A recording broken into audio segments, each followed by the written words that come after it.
d'assassinat dans un village. Les autres, ils ont brûlé. De 17 ans. Et la garde à vue continue.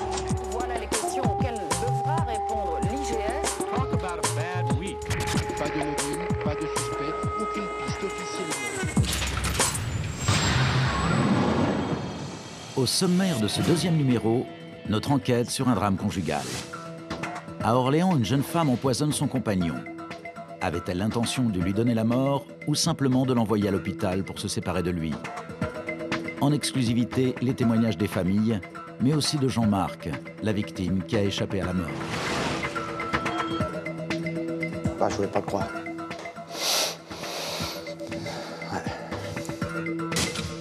Le reportage de la semaine avec la brigade anticriminalité à Paris. Des policiers confrontés à la violence des jeunes. Aujourd'hui, on trouve des armes dans les cartables. Lutte contre la violence, mais aussi contre la drogue. Les trafiquants vendent en pleine rue et les consommateurs fument du cannabis au volant. Un délit qui peut coûter cher. On va te nettoyer l'estomac, qu'est-ce que tu veux que je te dise? Le portrait de la semaine, Cédric Houssaye, médecin légiste. Une profession qui inspire les scénaristes des séries américaines à succès. Cheveux, dentition, ADN, rien ne leur échappe. Quel est leur rôle? Comment travaillent-ils? Réponse dans 30 minutes. Vous prendrez ça en photo, s'il vous plaît? Enfin, histoire de star. Le mystère Katusha. La top modèle a disparu il y a 3 semaines. Accident, suicide, meurtre. Les langues commencent à se délier. Les témoignages de ses proches en exclusivité. C'est très inquiétant. Où est le corps de Katusha? Mais pour commencer, notre enquête sur un drame conjugal. À Orléans, un amour empoisonné. Tu viens? À 55 ans, cet homme revient de loin. Doucement, au pied, au pied. Il y a 2 ans, Jean-Marc a failli mourir. Doucement, Empoisonné par son ancienne compagne, Nathalie. doucement. Avec ce drame, cet ouvrier agricole a tout perdu. Sa maison, son argent et surtout la femme qu'il aimait. Nathalie a reconnu les faits. Elle a empoisonné Jean-Marc avec des médicaments. Mais voulait-elle vraiment le tuer? Et pour quelle raison?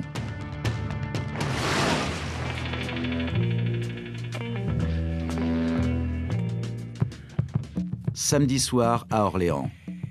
Nous sommes à la fin de l'hiver 2006, le 4 mars précisément. La ville s'endort.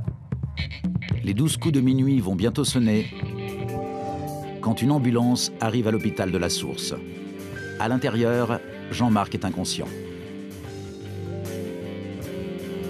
À l'hôpital, bah, soi-disant, ils m'ont fait un lavement. J'étais dans le coma, soi-disant. Qu'on me dit, hein, je sais pas, hein. Je vais pas été voir. Hein. Les analyses toxicologiques montrent que Jean-Marc a absorbé une grande quantité de médicaments.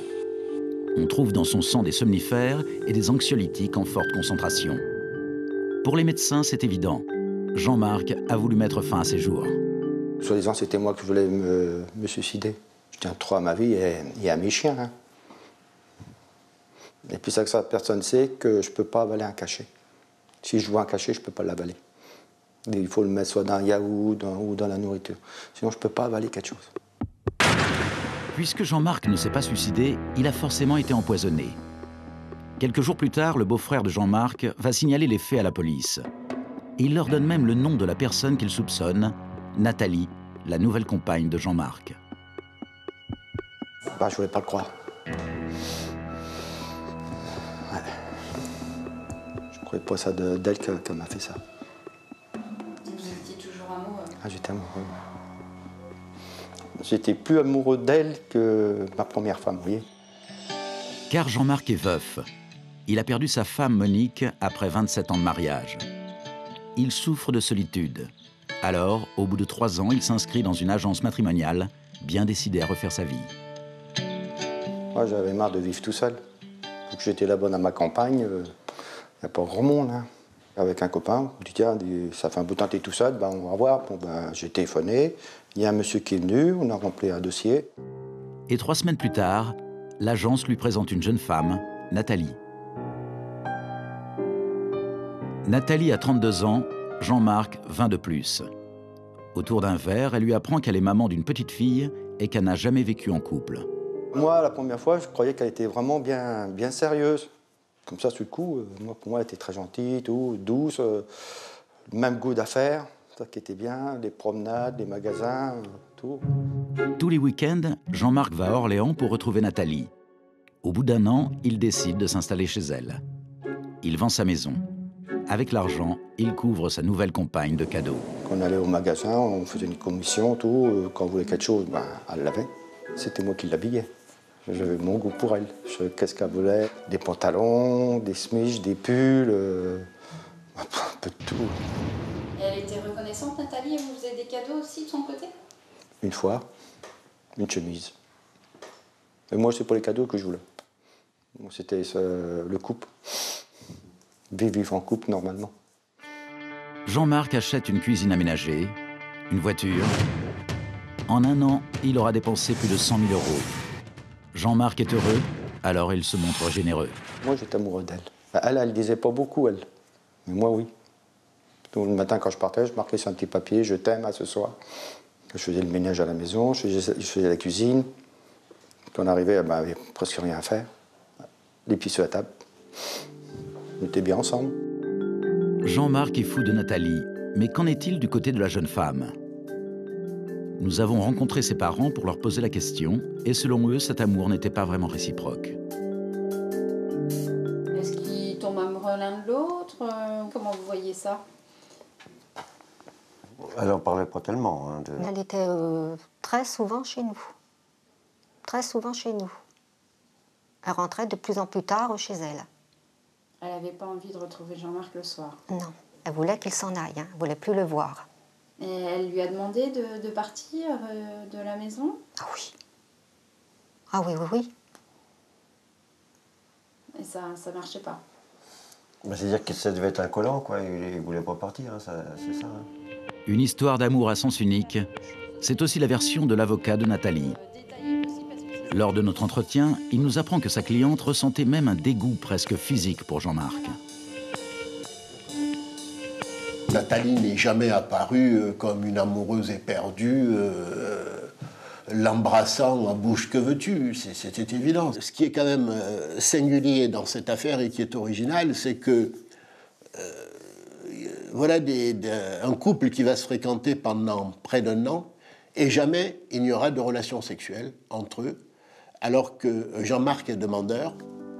Et Nathalie dira que si ça a été le grand amour avec le grand A au début, très vite, eh bien, elle s'est détachée de Jean-Marc parce qu'elle trouvait celui-ci un petit peu trop amoureux, en quelque sorte, trop omniprésent. Donc c'était un symbole... Sacré pour moi, oui. Pour moi, c'est tout, ça. Et Nathalie l'avait accepté, ça? Ouais, elle l'a pris, ouais. Elle accepte la bague de fiançailles en sachant pertinemment que jamais elle n'épouserait cet homme. D'ailleurs, elle tenait à l'égard de Jean-Marc, à son entourage, des propos extrêmement durs, extrêmement dévalorisants, qui montrent parfaitement que jamais elle n'a voulu se marier avec Jean-Marc. Nathalie supportera Jean-Marc sous son toit pendant 2 mois, jusqu'à ce fameux samedi du mois de mars. Le jour J. C'était le samedi. On a fait 2 ou 3 commissions. Elle a été chercher des fleurs pour la fête des grands-mères. Ça, je me rappelle. Bah, après ça, moi, j'ai rentré. Et ça allait impeccable. Tout allait bien jusqu'au soir. Jusqu'au couscous. Rien ne laissait deviner le drame. Comme souvent l'après-midi, Nathalie va rendre visite à ses parents. Puis on avait été se promener sur les bords de Loire. On était rentrés quand même pas trop tard, puisque toi, tu étais revenu vers 18h. À la rentrée vers les 18h, 18h30, tout. Je suis même étonné de l'avoir de bonne heure. Car pour une fois, Nathalie ne dîne pas chez ses parents. Autre exception, ce soir-là, elle prépare le repas. Pour faire plaisir à Jean-Marc, lui dit-elle. Elle va lui préparer un couscous. Et elle va lui dire d'aller prendre une douche. Et semble-t-il, elle va lui laisser entendre qu'enfin, ce qui n'est pas arrivé depuis plus d'1 an et demi, arrivera que ce soir-là, du 4 mars, ils auront une relation sexuelle. Et pendant que Jean-Marc est sous la douche, Nathalie prépare un cocktail de barbiturique, des somnifères et 22 comprimés d'anxiolytiques qu'elle réduit en poudre. Et en plus des médicaments, Nathalie va ajouter des bonbons réduits en petits morceaux pour masquer l'amertume des comprimés, dira-t-elle plus tard. J'avais jamais mangé, alors pour une fois je vais manger du couscous pour faire plaisir. On a mangé et tout, puis c'est que ça j'ai trouvé c'est normal qu'il y a que ça gratte en tous les temps. On dit oui, j'ai mis des bonbons exprès dedans pour voir, c'est très bon. J'ai jamais mangé ça, dit tiens c'est peut-être nouveau. Hein. Mais après, après. Pendant ce temps, les parents de Nathalie dînent tranquillement chez eux avec Catherine, une amie de la famille. Catherine est aide-soignante. Vers 23 h, de retour chez elle, Catherine trouve un message sur son répondeur. Un message de Nathalie qui l'informe que Jean-Marc est inconscient. Catherine alerte aussitôt le père de la jeune femme. Et elle m'a dit, Jean-Marc, il a avalé des médicaments. Alors, faut qu'on y aille. Bon, je dis d'accord.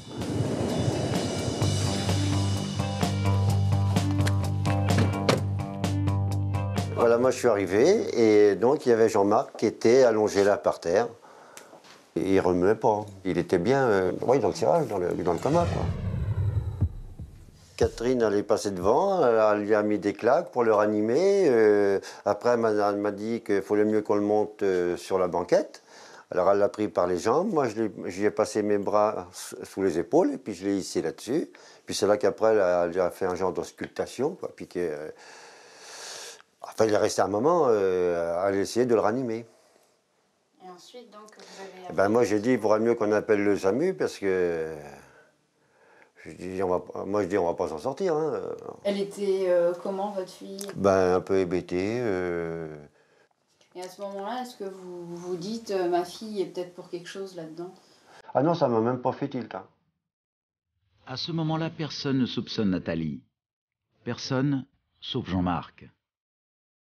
Mais cela peut paraître incroyable, il ne parle à personne de cet empoisonnement qu'il garde comme un terrible secret.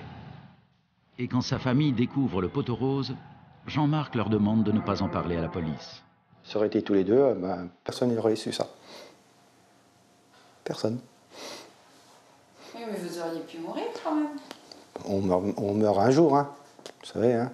Comme ça j'aurais été voir ma femme. Son beau-frère parvient à convaincre Jean-Marc de porter plainte contre Nathalie. Et 3 semaines après les faits, la jeune femme est interpellée. Un matin à 6 h, ils sont venus l'arrêter, mais elle ne comprenait pas, elle avait peur, elle était... Elle m'avait téléphoné, là, comme dit, il y a la police derrière la porte, il y a la police derrière la porte. Alors je lui ai dit, attends, j'arrive. Je suis arrivée, c'est là qu'ils m'ont dit, à partir, vous voyez, il est 7 h moins le quart, où votre fille est en garde à vue. Et puis que c'était pour empoisonnement, je me suis dit, mais c'est... On a du mal à y croire. Hein. Nathalie passe très vite aux aveux. Elle a bien empoisonné le couscous avec des médicaments. Elle est aussitôt placée en détention provisoire. Les enquêteurs se posent alors une question. A-t-elle prémédité son geste? Nathalie n'a jamais souffert d'insomnie ni d'anxiété. Pourtant, 1 mois avant le drame, elle va voir un médecin qui lui prescrit des somnifères et des anxiolytiques. Elle se rend ensuite à la pharmacie pour les acheter. Pris dans des quantités normales, ces 2 médicaments ne sont pas incompatibles. Mais en cas de surdosage, ils peuvent entraîner un coma, voire la mort. Pour les parents de Catherine, c'est clair.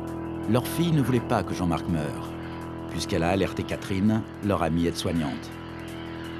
Pourquoi a-t-elle appelé Catherine? Si elle voulait vraiment qu'il parte, elle n'aurait pas appelé au secours. Mais pour l'avocate de la victime, Nathalie voulait tuer Jean-Marc. Cela ne fait aucun doute. La quantité est suffisamment importante pour s'assurer que lorsqu'elle y met ce nombre de comprimés, elle voulait comme résultat la mort de Jean-Marc. Elle savait ce qu'elle faisait, elle avait préparé son geste, elle voulait donner la mort à Jean-Marc. Une version contestée par l'avocat de Nathalie. Le but de sa cliente, selon lui, c'était de rendre Jean-Marc malade, pour que les secours l'emportent à l'hôpital. C'est la seule solution qu'elle ait trouvée pour le mettre à la porte. Alors sur la préméditation, ça, il n'y a pas de discussion possible là, sur le plan pénal. L'acte a été mûri, réfléchi et tout. Bon, ce qu'elle conteste, c'est d'avoir eu l'intention de donner la mort. Ça, elle l'a toujours contesté dès le début. La finalité de l'opération, ce n'était certainement pas de tuer Jean-Marc, mais c'était en tout cas de se débarrasser de lui physiquement, de l'amener à déménager sans avoir d'explication à lui fournir, sans avoir à lui avouer qu'en réalité, la vie commune n'était pas possible, qu'elle ne l'aimait pas. En sortant de l'hôpital, Jean-Marc se retrouve seul et sans domicile. Il avait vendu sa maison pour aller vivre chez Nathalie. Il est d'abord hébergé par sa famille, puis très vite, il atterrit dans ce petit camping. Il vit dans une caravane avec ses chiens, les seuls à l'époque à lui apporter du réconfort. Quand je pleurais, il mettait sa tête sur mes genoux, sur mon épaule, tout. Il remontait le moral. Je faisais à peine 60 kilos. Je pensais à elle toujours, hein. C'est ça le pire. Ah, au pied.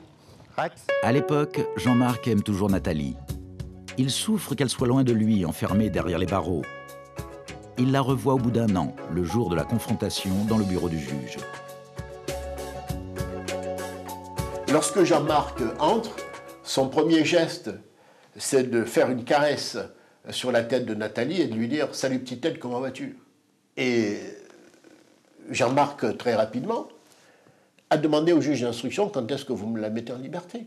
Et nous lui avons posé la question « Mais vous l'aimez ?» Il nous a dit « Oui, je l'aime. Elle est en prison, je souffre, je suis malheureux. » Il s'est mis à pleurer.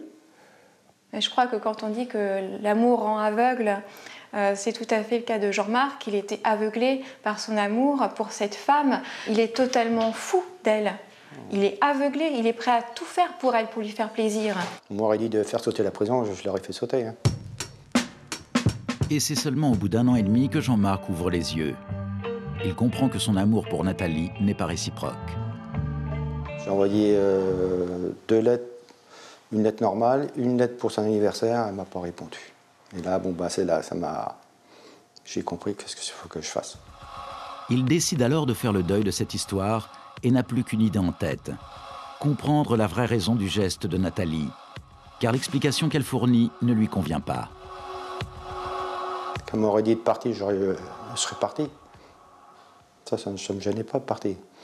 Elle m'a dit, bon, tu pars, je pars.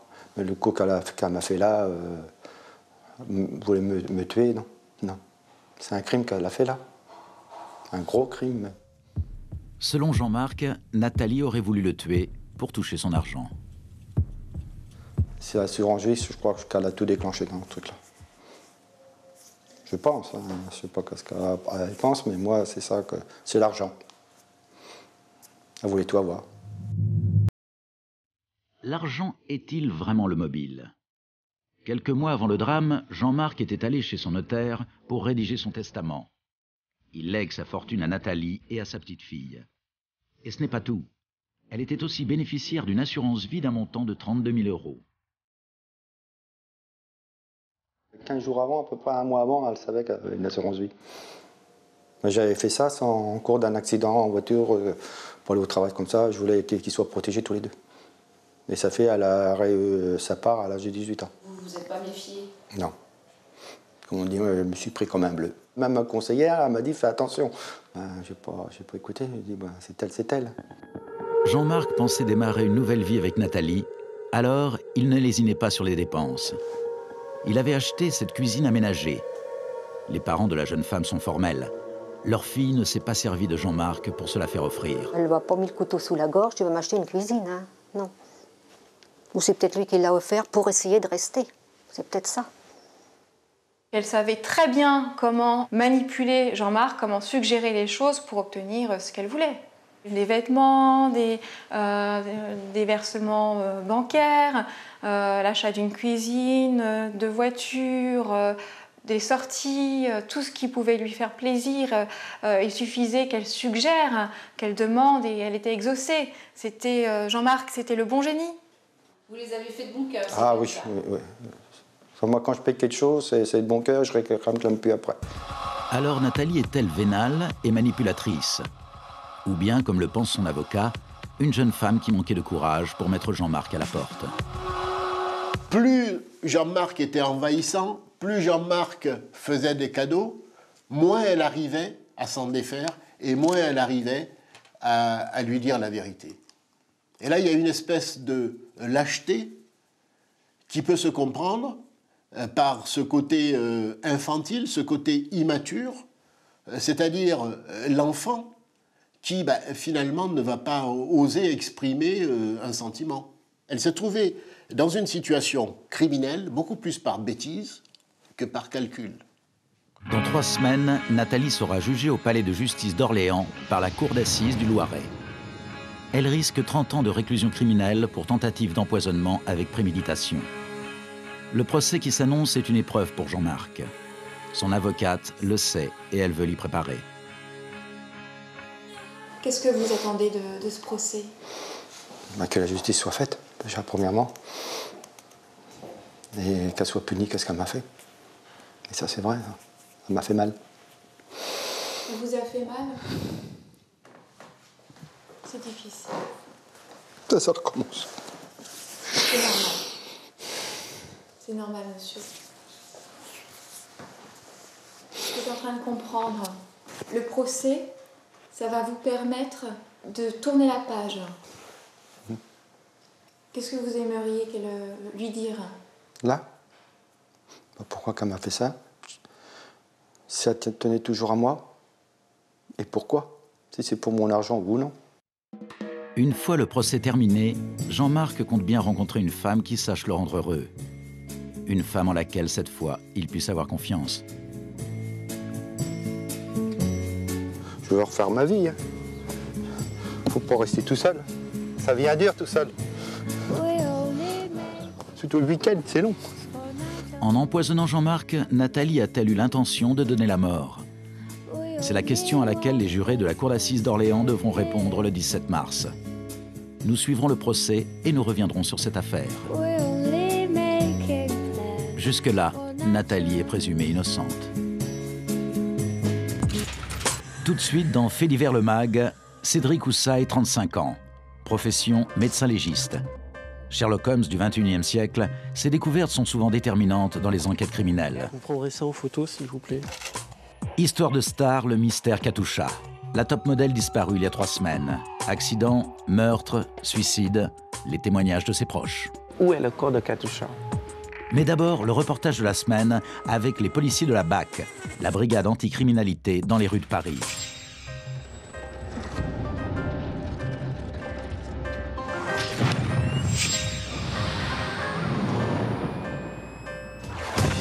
Ces hommes sont parmi les premiers témoins de la violence ordinaire à Paris. Voici le capitaine Sébastien Alme, 40 ans. Il appartient à la brigade anticriminalité. La BAC à Paris, ce sont 1000 fonctionnaires volontaires. Ils quadrillent la ville 24 heures sur 24. Violence des jeunes et trafic de drogue sont leur lot quotidien. La patrouille commence. Un après-midi plutôt calme. Jusqu'au moment où le central les envoie à l'autre bout de Paris. Il est à peine 17h30. Motif, une bagarre vient d'éclater à la sortie d'un lycée au nord de la capitale et un coup de feu a été tiré. KM17 de BAC 80 Alpha, on se rapproche. En 2007, les chiffres sont clairs. La violence sur la voie publique a baissé, moins 10%. Mais fait nouveau, les jeunes sont de plus en plus souvent armés. Les bagarres de rue entre bandes rivales, on en a plus souvent, mais qui se servent d'armes à feu, c'est un phénomène récent. Lorsque le capitaine Alme et ses hommes arrivent sur place, les îlotiers sont déjà là. Une dizaine de jeunes sont main contre le mur. Ces lycéens ont entre 14 et 17 ans.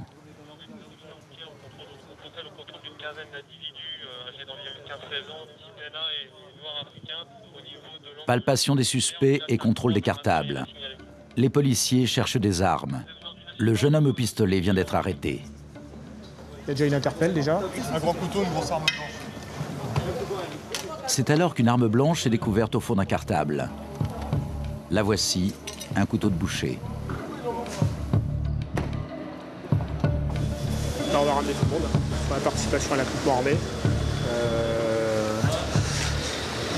Ça nous permet d'identifier un peu qui gravite autour, parce que pour l'instant, on n'a pas tellement d'infos sur les tenants et les aboutissants. On prend le maximum de garanties. Là. Violence ordinaire ou guerre des bandes, le capitaine cherche à comprendre. Les identités, elles sont relevées pour tout le monde? Non, pas encore. Bon. Le propriétaire du couteau est placé en garde à vue. À Paris, en 2006, la police est intervenue plus de 2000 fois pour des violences déclarées aux abords des collèges et des lycées. Raquettes, bagarres, agressions sexuelles, trafic de drogue. La police constate aussi que les armes dans les cartables sont de plus en plus nombreuses. Le plus jeune de la bande n'a pas encore 15 ans. Parce que mes grands-parents, il est cardiaque. Mais bon, je pense pas que de toute façon, on va prévenir toute ta famille. Si ma mère, je la connais. S'il vous plaît, dites-lui qu'il prévient pas mes grands-parents. Je passerai le message, mais c'est pas moi qui vais l'appeler. Les adolescents sont conduits au commissariat du quartier pour une audition. Ils seront relâchés après avoir été entendus un par les policiers. Le capitaine Alm est resté sur place. Il ratisse la rue aux abords du lycée. Ce qu'on peut supposer, c'est qu'avec l'arrivée des véhicules de police, il y a éventuellement des armes qui aient été laissées sous les voitures en stationnement. Bon, on vérifie. Hein. Ça arrive souvent, ça, que les choses restent en dessous. Ouais. Parfois même des gens appris qui en courent, qui se cachent dessous aussi. Ouais, ça nous est déjà arrivé sur un vol à l'arraché. C'était que les collègues d'ailleurs ont fait. On cherchait partout. C'est un gars qui avait fui, avait gazé le collègue. On faisait l'interpellation de son ami et lui il était à 30 mètres caché sous la voiture. Mais ce soir-là, il ne trouvera rien sous les voitures. Quelques minutes plus tard, un autre appel. Des jeunes gens encore qui vendent de la drogue en pleine rue.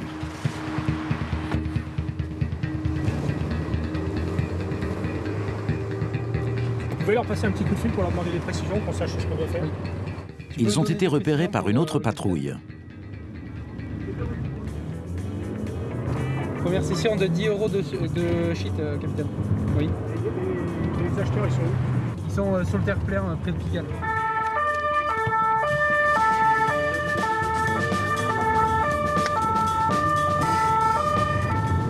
On va se mettre là et on fera l'acheteur. Mettez-vous en stand-by. Ouais, mais il va vers Place Pigalle. Hein, le capitaine Alm décide d'appréhender les suspects. Mais pour ça, il lui faut un flagrant délit. Ouais, de Théo, on a posé le collègue rue Fromentin, il arrive.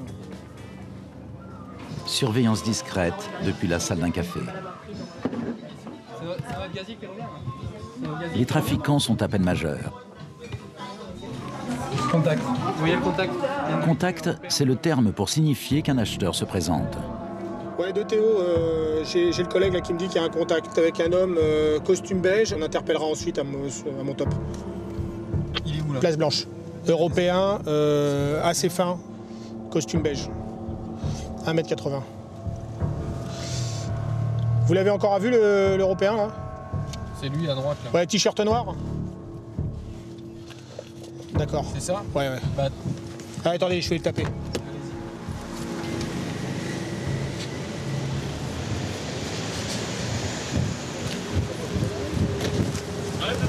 Je reprends la radio là, vous me recevez? Ouais, 5-5. On est en contrôle du costume. Sur vous, rien de dangereux, interdit? Une boîte de shit. Ouais, que vous venez d'acheter? Ouais. Ouais, Pierrot, Jérôme, vous avez reçu de livre, on est avec le kit, on est en contrôle du costume. Soyez simple, on est en contrôle de... On vous tape pas au hasard. Hein. Je sais bien que vous pas... Bon, c'est ça? C'est acheté combien? Non, je sais bien reçu. 10. Ouais, le gars en costume, c'est positif, 10 €, vous interpellez l'ensemble. Vous allez dans la véhicule, vous allez me chercher les autres. Je gère celui-là. Ouais, vous donnez le top, il a pas longtemps.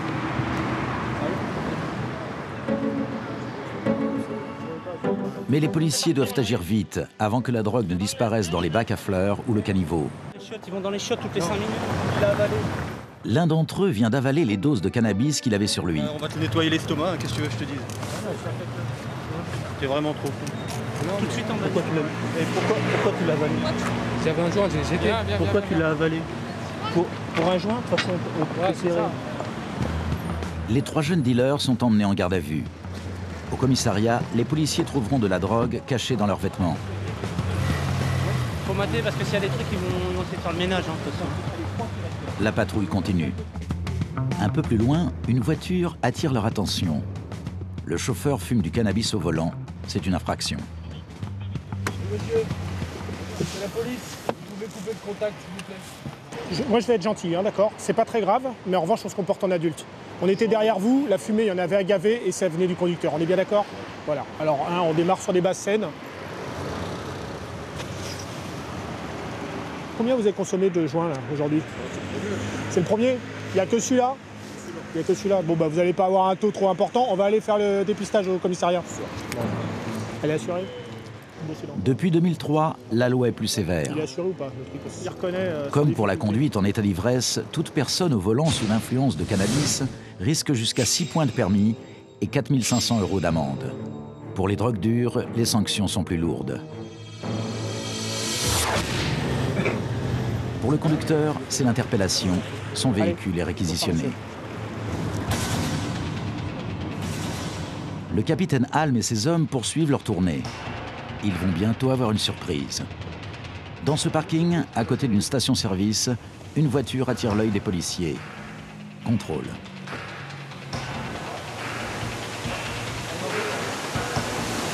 Excusez-moi, juste un petit truc, monsieur. Là, je vois une seringue au sol. Vous consommez quoi?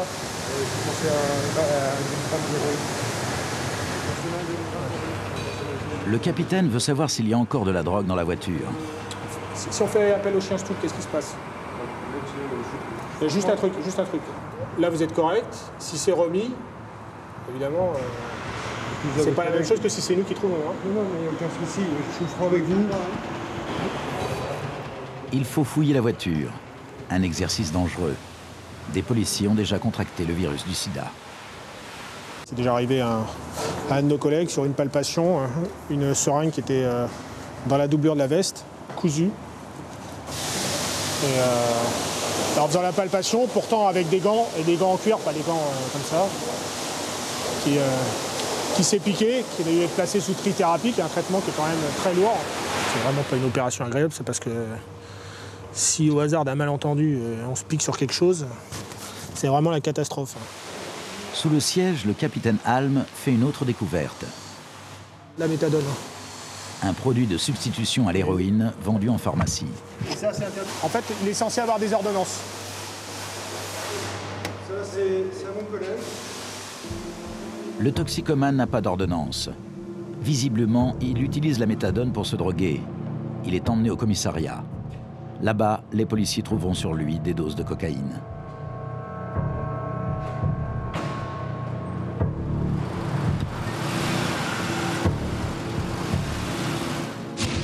En un an, à Paris, les affaires élucidées ont augmenté de plus de 6% et la délinquance a chuté de 4,6%.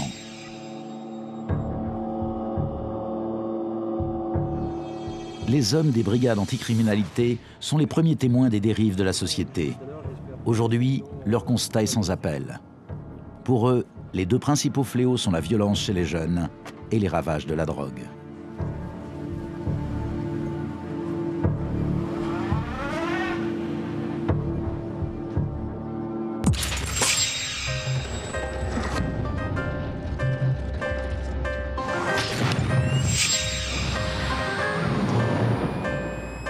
Cédric Houssaye est médecin légiste, une profession qui inspire les scénaristes des séries américaines à succès. À sa façon, Cédric Houssaye est un détective. Traces de sang, analyse, dentition, ADN, rien ne leur échappe. Le légiste fait parler les corps. Salut, je vous amène des prélèvements. C'est une dame qu'on a retrouvée à son domicile. C'est une ouverture de porte sur des odeurs nauséabondes. C'était dans un appartement? Oui, un appartement. L'investigation en médecine légale, c'est très proche de l'investigation policière. Il y a ce goût et cette envie de pouvoir dater parce que c'est l'objectif premier. Et là derrière, il y a toujours l'idée d'investigation. Dès qu'une mort est suspecte, les policiers font appel à lui. Le docteur Houssaye vient justement d'être appelé. Un homme vient de mettre fin à ses jours. Les policiers veulent être sûrs qu'il s'agit bien d'un suicide et non pas d'un meurtre déguisé en suicide. Le SAMU est intervenu. Ouais. Donc ils l'ont dépendu et tout. C'est lui qui l'a dépendu, a commencé à faire les premiers gestes pour essayer de le secourir. Pendant que la mère appelait les secours, le SAMU est venu à continuer avec les pompiers. c'était terminé. Quoi. Ok. Il avait les pieds qui touchaient par terre. Donc, oui. Hein, il était en position assise ou presque Demi-assise. Demi-assise. Ok. A priori, l'homme n'aurait donc pas été pendu par quelqu'un d'autre. Maintenant, le légiste va examiner la scène du drame. Les lividités sont mobiles. Trace de frottement ici. Elle a une section de 6 mm. La section correspond aux traces sur le corps. Vous prendrez ça en photo, s'il vous plaît. Tous les éléments sont concluants. Il s'agit d'un suicide et non d'un crime.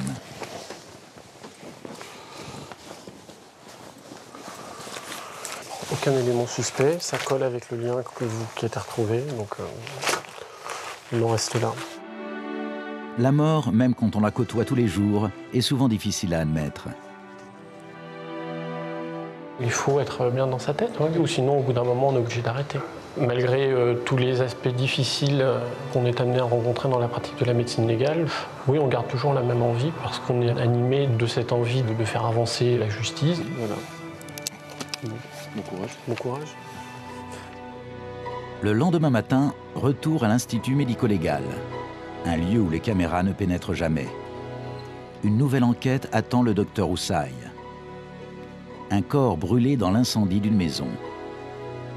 Le légiste n'est pas seul. 2 policiers l'accompagnent. Les enquêteurs doivent venir, au moins pour nous donner les informations et pour assister avec nous aux premières constatations, pour répondre aux questions qu'on peut leur poser éventuellement. Il faut qu'on retrouve une logique entre leurs constatations sur place, que moi je n'ai pas pu faire, et mes constatations lors de cet examen de cadavre. Première mission, identifier la victime. Il est très brûlé. Hein. Pour l'identification, ça va être difficile. Vous avez des papiers d'identité? Je dirais a priori des yeux marrons. Ouais, on va le mesurer. Pour les cheveux, je ne peux pas vous dire s'il en avait beaucoup. C'est ses vraies dents, c'est pas des prothèses. Une dent cassée, mais je ne peux pas vous dire si c'est récent ou pas. Des indices qui correspondent aux papiers retrouvés au domicile de la victime. On connaît maintenant son identité. Mais s'agit-il d'une mort naturelle ou d'un crime? Merci. La jambe a dû être moins exposée au foyer d'incendie. Le foyer d'incendie devait se trouver ici, quoi, par rapport au cadavre. Voilà, donc on a toutes les zones les plus brûlées qui sont en adéquation avec la localisation du foyer par rapport au... Bon, maintenant, pourquoi il est mort? Est-ce qu'il a fait un malaise avant ou pas? Pour le savoir avec certitude, le docteur Houssaye doit procéder à une autopsie. Pour cela, il doit obtenir l'autorisation du procureur. Allô? Oui, bonjour, c'est le docteur Houssaye. Donc, je vous fais part de nos premières constatations sur ce cadavre. Donc, l'examen est relativement difficile. Voilà. Oui. Le procureur donne son accord. L'autopsie commence. Les policiers chargés de l'enquête assistent le légiste. Le volet est retombé. La porte est fermée. Elle n'est pas verrouillée. Les clés sont à l'intérieur. On a le corps allongé avec une couverture, la tête dépassant. La tête légèrement appuyée sur le mur. D'accord. Donc l'autopsie va nous servir à exclure l'intervention d'un tiers pour tout ce qui est élément visible. Donc l'intervention d'une arme ou d'éventuelles traces de coups qui peuvent avoir entraîné des blessures internes. Difficile d'examiner un corps partiellement calciné. Chaque trace de coup est analysée. Les signes d'empoisonnement éventuels sont recherchés. Pour pouvoir affirmer que quelqu'un est mort d'une cause, il faut pouvoir éliminer toutes les autres causes. Donc on examine systématiquement l'ensemble des viscères et on recherche tous les éléments qui vont nous permettre d'orienter une cause éventuelle de décès. Donc. Les conclusions du médecin sont attendues avec impatience par les policiers. S'il y a crime, une nouvelle enquête commence. S'il n'y avait pas d'autopsie, s'il n'y avait pas d'examen par les médecins légistes, il y a une étude récente qui a été faite en France qui montre qu'il y a à peu près 4% des homicides qui passeraient inaperçus. Au moins pour ces 4%-là, on a une raison d'exister. En France, il y a 240 médecins légistes et 6000 autopsies sont pratiquées chaque année.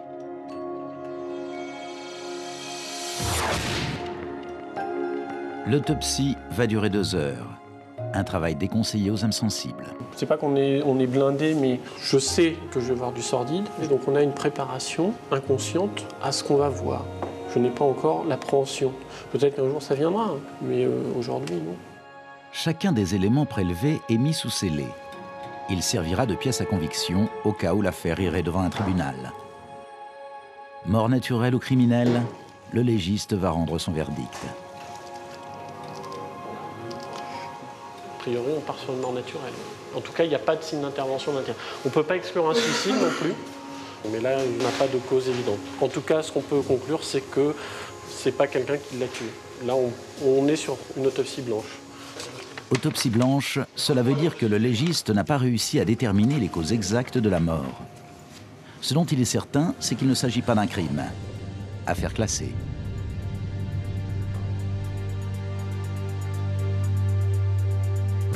Mais la journée est loin d'être terminée. Le docteur Houssaye doit courir aux consultations médico-judiciaires. Derrière cette porte, des hommes et des femmes victimes de violences. Viols, agressions, coups et blessures. C'est le légiste qui doit déterminer la gravité des faits. De son diagnostic dépendra la suite de la procédure. C'est lui qui délivre officiellement les ITT, les interruptions temporaires de travail. La détermination du nombre de jours d'ITT a une date butoir sur les violences physiques et volontaires en France, c'est la date de 8 jours. Donc moins de 8 jours, c'est une contravention, donc ça sera jugé au tribunal de police, sauf cas particuliers, qui sont les cas où il y a des facteurs aggravants, comme les violences sur des femmes enceintes, sur sa femme, sur sa concubine, etc. Ou plus de 8 jours, et là, plus de 8 jours, c'est délictuel, donc c'est jugé au tribunal correctionnel. Moins de 8 jours d'ITT, l'agresseur encourt une simple amende. Plus de 8 jours d'ITT, l'affaire sera jugée devant le tribunal correctionnel et les peines encourues par le coupable seront plus lourdes. Ce jeune homme s'est fait agresser cette nuit. Il est encore sous le choc. Et donc vous examinez à la demande des services de police pour des violences physiques volontaires que vous avez subies. Comment ça s'est passé en fait? Il m'a pris au niveau du visage. Alors quand vous dites qu'il vous a pris, il a fait quoi exactement? Il vous a agrippé? Oui, voilà. D'accord. C'est à ce moment-là qu'il m'a attrapé, qu'il m'a jeté par terre. C'est à ce moment-là qu'il me met un coup de poing en fait. Et j'ai reçu qu'un seul coup de poing en fait. D'accord. Il y avait plus la marque au niveau de la lèvre. Ok. Je pouvais pas bouger puisqu'il me tenait au niveau du visage, qu'il m'étranglait. D'accord. Après examen, le légiste lui délivre un certificat de moins de 8 jours. Ces agresseurs risquent une simple contravention. Comme pour l'autopsie, on est obligé de faire abstraction du contexte. On est là pour remplir une mission. Ça ne nous empêche pas d'avoir des sentiments, hein, mais durant l'examen, on doit faire preuve évidemment d'un minimum d'empathie, d'écouter la victime et de lui témoigner notre écoute et notre soutien. Mais en même temps, on doit prendre suffisamment de recul pour pouvoir faire notre travail dans des circonstances optimales. Nous, après, on digère. On digère dans les heures qui suivent, les jours qui suivent. Bien entendu, quand il s'agit d'enfants ou d'un contexte très particulier où il y a des violences vraiment atroces, des actes de barbarie, évidemment qu'on réagit, mais pas à chaud. Après, dans un deuxième temps, on digère. En attendant, le docteur Houssaye retourne à l'Institut médico-légal. De nouvelles enquêtes l'attendent.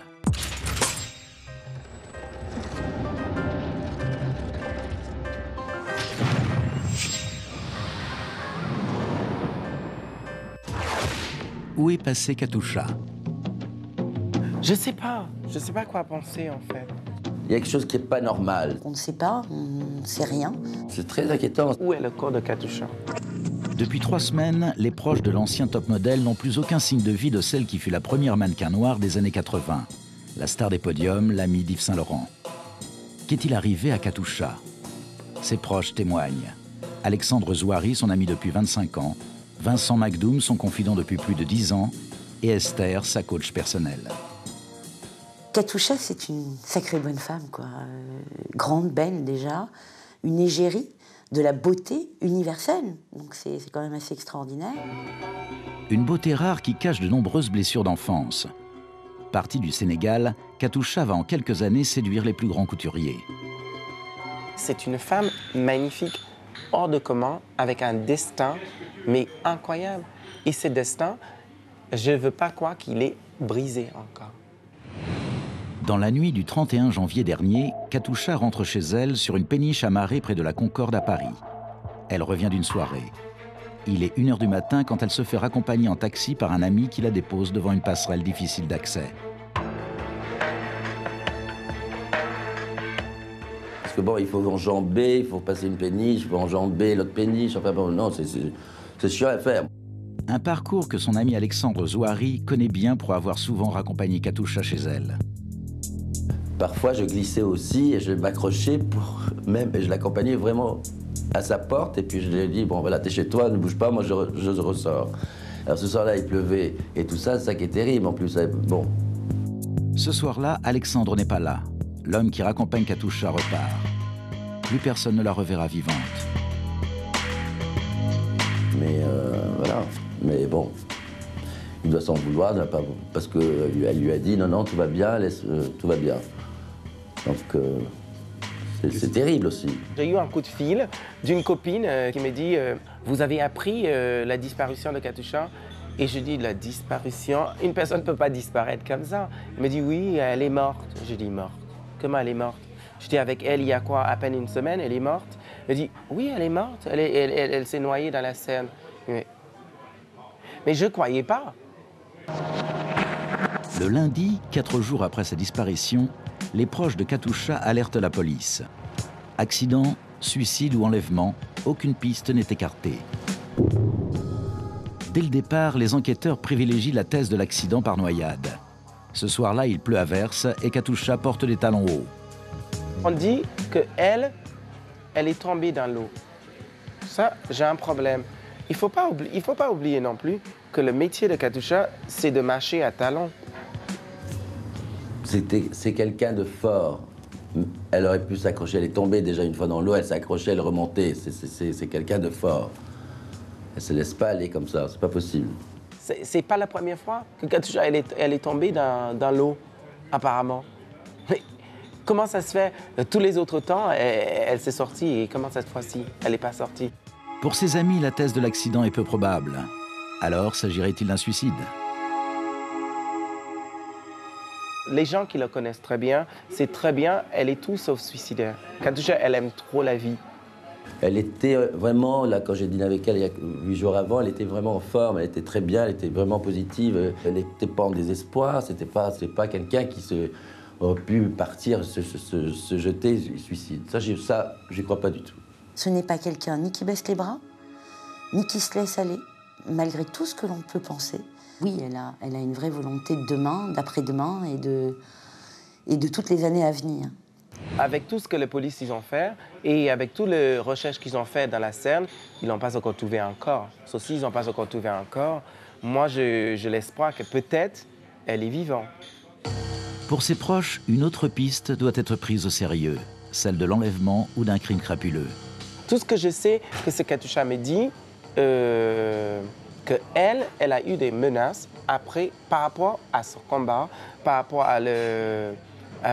à ce livre. En effet, il y a 4 mois, Katusha avait publié un livre racontant son excision et son combat contre cette pratique courante en Afrique. Malgré qu'on ait mis certaines personnes en prison en France à la suite de cette pratique, maintenant, on amène les petites filles durant les grandes vacances, on les met aux normes et elles reviennent et personne n'a rien vu et personne n'en dit rien. Donc ça continue. Elle a toujours trop dit par rapport à sa vie. Et va savoir si c'est parce qu'elle n'a pas trop dit sur sa propre vie que maintenant elle a disparu. Va savoir.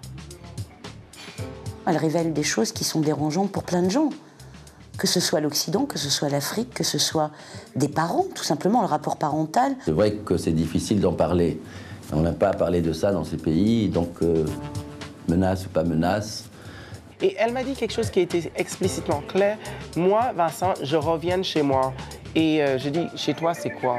Elle me dit, je reviens chez moi en France. Je dis, mais tu as toujours été chez toi. Mais je dis, mais chez toi, c'est l'Afrique aussi. Elle dit, peu importe ce que je leur donne, ils veulent toujours plus. Et maintenant, ils veulent ma peau.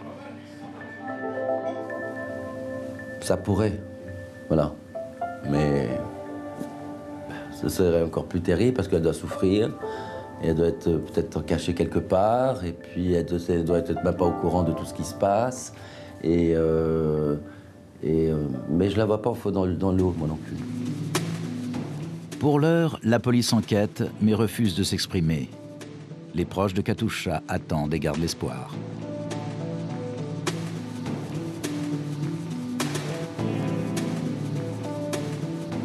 Oui, on aimerait savoir. Vous trouvez le corps ou alors bon, voilà, où elle débarque. Je suis toujours au téléphone, je laisse toujours mon portable allumé la nuit, on ne sait jamais. Quoi qu'il arrive, elle a fait quelque chose de merveilleux. Et quoi qu'il arrive, et je dis bien quoi qu'il arrive, elle va faire quelque chose de merveilleux. Katusha n'a pas encore tout dévoilé dans son mystère et elle va encore faire parler d'elle, je suis sûre.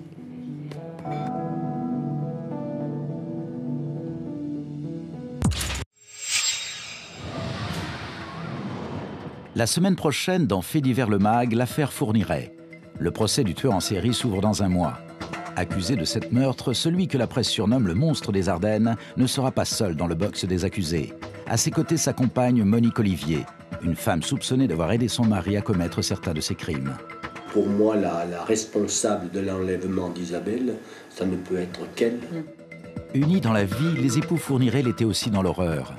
On sait aujourd'hui qu'ils avaient conclu un pacte diabolique. Avant même de se connaître, ils se sont déjà concertés pour ce pacte criminel ignoble. Documents, témoignages, les révélations de notre enquête samedi prochain dans Faits divers le MAG.